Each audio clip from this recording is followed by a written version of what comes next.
করে আবু সাঈদের কথা আমার যখনই মনে পড়ে আমার খুব কষ্ট লাগে। এবং এরকম করে যত মায়ের কোল খালি হয়েছে আন্দোলনে যে ছাত্র, আমার কমলমতি কলেজার টুকরা ছাত্র ভাইরা, আল্লাহ যেন তাদের সবাইকে মাফ করে দেন। এবং তাদের এই অক্লান্ত পরিশ্রমের দ্বারা আমরা যেই জিনিসটা পেয়েছি, যা 15 বছরের ভিতরে কেউ পারে নাই, যেটা তারা এটা করে দেখাই দিছে। এর দ্বারা বোঝা যায় এরকম গণ আন্দোলনের দ্বারা আমরা যে কোনো মুহূর্তে যে কোনো একটা কিছু ঘটাইতে পারবো ইনশাআল্লাহ তাআলা। আয়না ঘর নামে ভণ্ডামি করে এতদিন শুনতাম ইউরোপ কান্ট্রিতে, আমেরিকায়, রাশিয়ায় এরকম আয়না ঘর নামে অত্যাচার, নিপীড়ন, নির্যাতন মুসলমানকে করে এমন ঘর থাকে। আমার বাংলার জমিন এরকম অন্ধকার ঘর আছে, এটা আমি কোনোদিন বিশ্বাসও করি নাই, আদৌ এখনও বিশ্বাস করি না। কিন্তু এখন ইউটিউবে এবং আপনাদের চ্যানেলের মাধ্যমে দেখার পরে চোখ থেকে অস্ত্র এমনি প্রবাহিত হয়। আল্লাহ হেদায়েত নসিব করুক। যারা এই বেরেন ওয়াশ করে প্রধানমন্ত্রীর দ্বারা এই ঘরগুলো বানিয়েছে, আলেমের পর অত্যাচার করেছে, আল্লাহ তাদের হেদায়েত নসিব করুক। তা নাহলে তাদেরকেও এই ঘরের মধ্যে নিয়ে বুঝাই দিক যে এই ঘরের মধ্যে গেলে কত কষ্ট। আসসালামু আলাইকুম, এনটিভির দর্শকদের স্বাগত জানাচ্ছি। আমি স্পেশাল করেসপন্ডেন্ট জাহিদুর রহমান। দর্শক, আজকে আমাদের অতিথি বিশিষ্ট ধর্মীয় বক্তা মুফতি ইলিয়াসুর রহমান জিহাদি। জনাব জিহাদি, এনটিভির পক্ষ থেকে আপনাকে স্বাগতম। একটা বড় ছাত্র জনতার অভ্যুত্থান ঘটে গেছে 5ই আগস্ট। এই অভ্যুত্থানকে আপনারা যারা ধর্মীয় বক্তা, বিশেষ করে আপনারা যারা ইসলামের প্রচার প্রসারে নিয়োজিত, তারা এই অভ্যুত্থানটাকে কী চোখে দেখছেন? আলহামদুলিল্লাহ, আসলে অভ্যুত্থান যদি আমাদের খোলাসাভাবে বলতে হয়, অল্প সময়ের ভিতরে বলে শেষ করা যাবে না। তবে এতটুকু সময়ের ভিতরে এতটুকুই বলবো যে আল্লাহ পাকের শুকর। আল্লাহ যেটা ভালো মনে করেন আল্লাহ তখনই সেটা করেন। ইন্নামা আমরুহু ইদা আরাদা শাইআন আইয়াকুলা লাহু কুন ফায়াকুন। আল্লাহ যখন যা চান ওনার কোন বললে ফায়াকুনে আসতে 1 সেকেন্ড সময় লাগে না। আওয়ামী লীগ সরকারের পতন হয়েছে, এটা আওয়ামী লীগ সরকারও জানতো না। বিশেষ করে আওয়ামী লীগ সরকারের আমলা বলেন, এমপি বলেন, মন্ত্রী বলেন, 3 থেকে 4 মাস আগেও তারা জানতো না, এমনকি 1 মাস আগেও জানতো না যে আমাদের এইভাবে পতন হয়ে যাবে। তো আল্লাহ পাক যেটা ভালো মনে করেন, আলহামদুলিল্লাহ আমরা এই ছাত্রদের এই আন্দোলনটা সাধুবাদ জানাই। এবং তাদের দ্বারা একটা জিনিস হয়েছে সবচেয়ে, আমি বলবো আমার মতে মানুষের ভোটের অধিকার ফিরে পেয়েছে।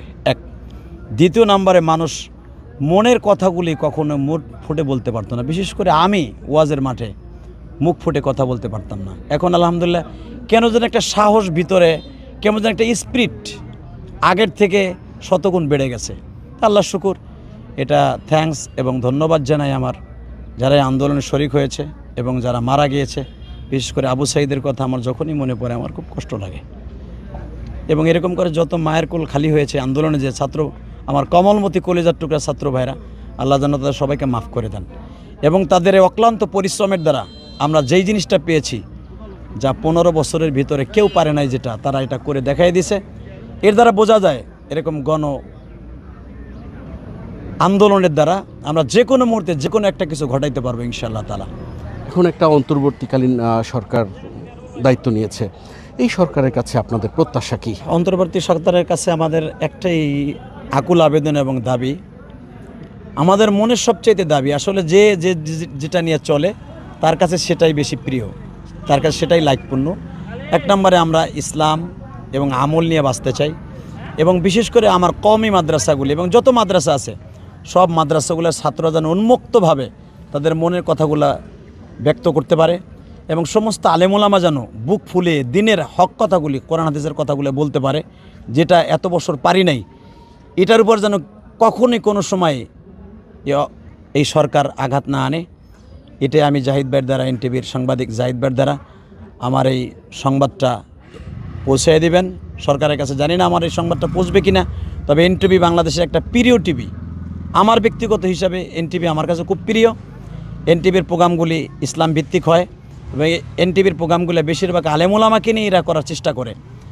আলহামদুলিল্লাহ আমি জাহিদ ভাইয়ের দ্বারা, এই সাংবাদিক স্বনামধন্য জাহিদ ভাইয়ের দ্বারা আমি চাইব সরকারের কাছে আমার এই বার্তাটা পৌঁছায় দিতে, যেন যেই কষ্ট নিয়ে আমরা এত বছর চলেছি, বিশেষ করে আমি গোপালগঞ্জের সন্তান, মকসিদপুরের সন্তান, আমিও যেই কষ্ট নিয়ে চলতাম মাঠে ময়দানে, এই কষ্টটা যেন এই সরকার লাঘব করে দেয়, দূর করে দেয়, এতটুকু আশা আমাদের থাকবে।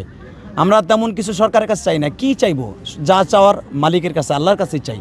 সরকারের কাছে চাওয়ার কিছুই নাই। উনি যদি আমাদের আশা পুরো করে দেয়, আলহামদুলিল্লাহ, আলহামদুলিল্লাহ সুম্মা আলহামদুলিল্লাহ। তবে সরকারের কাছে আমাদের একটাই প্রত্যাশা, জাহিদ ভাই যখন জিজ্ঞেস করেছেন, আমার মনের আশা ব্যক্তিগত, কখনোই যেন কোনো সময় বিশেষ করে ইসলামের পরে যেন আঘাত না আনে।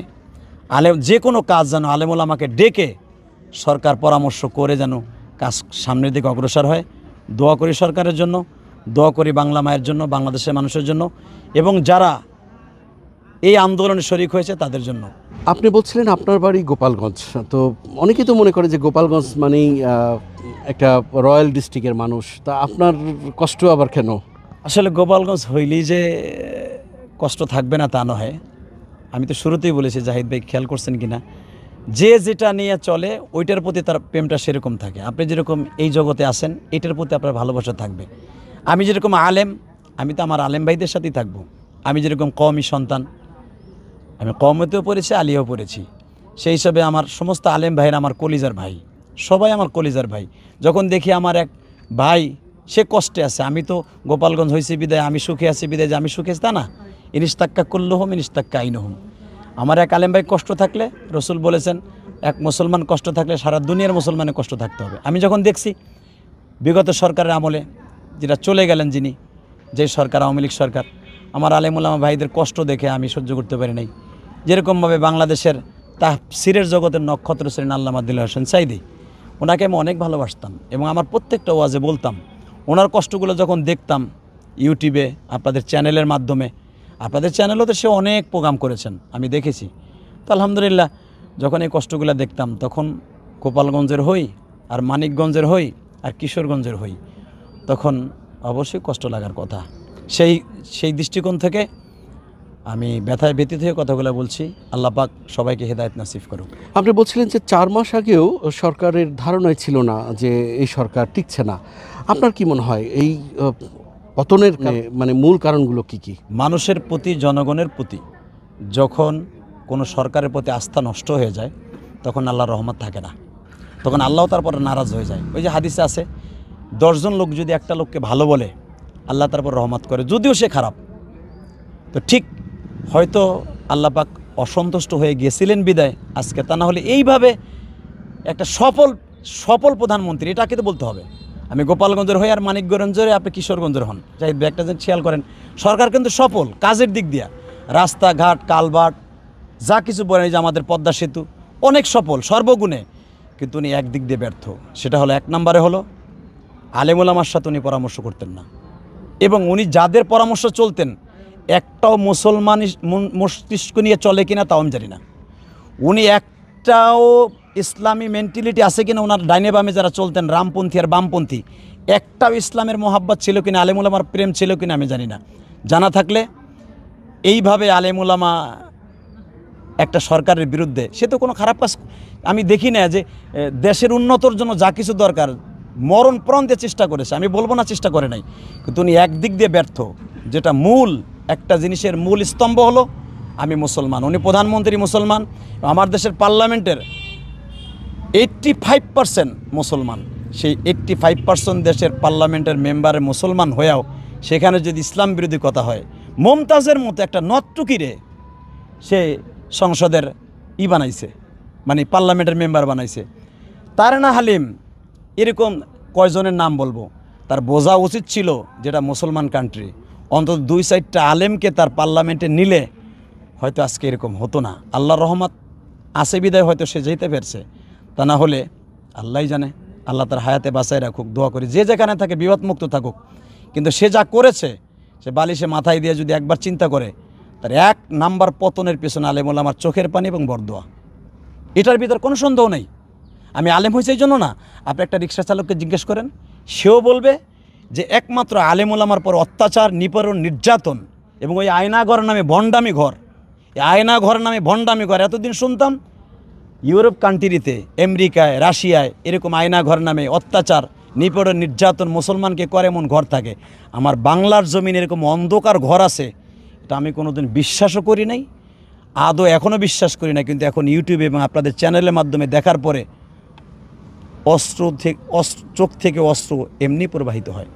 আল্লাহ হেদায়েত নসিব করুক। যারা এই বেরেন ওয়াশ করে প্রধানমন্ত্রীর দ্বারা এই ঘরগুলো বানিয়েছে, আলেমের পর অত্যাচার করেছে, আল্লাহ তাদের হেদায়েত নসিব করুক। তা নাহলে তাদেরকেও এই ঘরের মধ্যে নিয়ে বুঝায় দিক যে এই ঘরের মধ্যে গেলে কত কষ্ট। আপনি বলছিলেন আওয়ামী লীগ সরকার ফ্যাসিস্ট, কিন্তু আপনাদেরই একটা অংশ তাকে কওমি জননী হিসাবে উপাধি দিয়েছিল। আসলে ভাই, উপরের দিকে স্যাপ ফেললে থুতু ফেললে গায়ে পড়ে, এটা সত্য কথা। তো আমি তো আসলে সরকারের কেউই না, সরকারের সাথে কোনোদিন পরামর্শ বসি নাই। কে তাকে কওমি জননী দিছে, আলহামদুলিল্লাহ দিতে পারে। আমি যেরকম আপনাকে ভালোবাসা জাহিদ ভাই বলে ডাক দিলাম, যে আপনাকে আমার অনেক ভালো লেগেছে, হয়তো তাকে কোনো দিক দিয়ে কোনো আলেমের ভালো লেগেছে, সে হয়তো দিয়ে দিছে। কিন্তু আমি বলবো, সে কওমি মাদ্রাসাকে সনদ দিয়েছে, ঠিক আছে, স্বীকৃতি দিয়েছে, সব ঠিক আছে।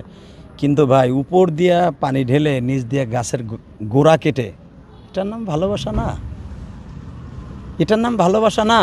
শুধু তাই না, এখানে আর একটা কথা আছে, মনে রাখবেন, সতীনের ছেলের মতো ভালোবাসতে হবে না।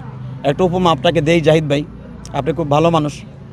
সেটা হলো এই যে, একজন জিজ্ঞেস করছে যে তুমি তোমার এই সতীনের ছেলেটাকে এত আদর করো কেন, সব সময় কোলের মধ্যে রাখো, তার একটা মিনিটের জন্য রাস্তায় নামতে দাও না, সব সময় দেখি কোলে রাখো, চুমা দাও, আদর করো, খাওয়ানোর সময় খাওয়াই দেয়, সবসময় কোলে রাখো কেন?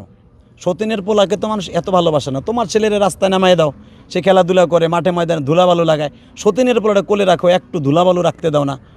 তখন বলে, কারণটা কি বলো তো? একদিন কানে কানে বলে, কেন রাখি জানোস? এটারে কোলে রাখি, ও যেন হাঁটা না শিখতে পারে, ও যেন লুলা হয়ে যায়, আর আমার দ্বারা মাঠে ময়দানে দিয়েছে যেন ড্যাগার মতো হয়। তো কিছু কিছু আলেমদেরকে এইভাবে সে হাত করে দেখাইছে যে আমি আলেমদেরকে ভালোবাসি, কিন্তু প্রকৃতভাবে যারা ইসলামকে ভালোবাসে, হক্কানি ওলামা একরাম, যারা এই দেশকে ভালোবাসে, যারা দেশকে ভালোবেসে আল্লাহর কাছে 24 ঘন্টা চোখের পানি ফেলায় কাঁদে, জোনায়েদ বাবুনাগরী, আহমদ শফি, বাংলাদেশের যারা নক্ষত্র ছিল, যাদের চোখের পানি প্রতিটা রাত্র প্রতিটা নিয়ত পড়তো, তাদেরকে শত্রু বানিয়েছে সে। আসল জায়গায় সে গোড়া কেটে দিয়ে উপর দিয়ে পানি ঢাললে, এটার নাম ভালোবাসা না। কে কওমি জননী দিল, এটা ওদিকে একজনের দিক তাকায়া বলা যাবে না যে সে ইসলামী মাইন্ডের লোকদেরকে সাথে নিয়ে চলে না। এটা ইম্পসিবল, এটা আমি কোনোদিন মেনে নিব না, নেই। এনটিভির দর্শকদের জন্য কি বলবেন? আলহামদুলিল্লাহ, এনটিভির দর্শকদের জন্য বলবো, আসলে এটা আমার অত্যন্ত মহব্বতের চ্যানেল। এনটিভির সমস্ত পরিচালক এবং সাংবাদিক বৃন্দদেরকে, এবং আমার সাহসী সাংবাদিক আমার জাহিদ ভাই, বাংলার গর্বিত সন্তান, যাদের ওসিলায় আমরা সত্য সংবাদটা যে কোনো মুহূর্তে আমরা পাওয়ার আশা করি। কিছু টিভি চ্যানেল এখনও পর্যন্ত দিনের রাস্তায় কিছুটা আছে বিদায় আজকে সত্য প্রকাশ হয়, আর যদি সব বাতিল হয়ে যেত, সত্য প্রকাশ হতো না। আমি এনটিভির সমস্ত দর্শকবৃন্দদেরকে এবং সমস্ত কর্মচারী এবং মালিককে আমার অন্তরস্থল থেকে ধন্যবাদ, মোবারকবাদ। যতদিন বেঁচে থাকবেন, মৃত্যুর কথা স্মরণ করে সত্য প্রচার করার জন্য চেষ্টা করবেন। আল্লাহ আপনাকে কখনোই মিথ্যার হাতে পরাজিত করবে না। সত্যর পথে থাকবেন। এনটিভি সারা জীবন সত্যর পথে থাকবে, ইনশাআল্লাহ। সত্যভাবেই এই দুনিয়ার থেকে সাহসের সাথে বিদায় নিতে পারবেন। আল্লাহ আমাদের সবাইকে তৌফিক দান করুন। দর্শক, এতক্ষণ আমাদের সঙ্গে ছিলেন বিশিষ্ট ধর্মীয় বক্তা মুফতি ইলিয়াসুর রহমান জিহাদি। নিশ্চয়ই আগামীতে নতুন কোনো অতিথি নিয়ে হাজির হব আপনাদের সামনে। ততক্ষণ পর্যন্ত সবাই ভালো থাকবেন, সুস্থ থাকবেন, এনটিভির সঙ্গেই থাকবেন। আল্লাহ হাফেজ।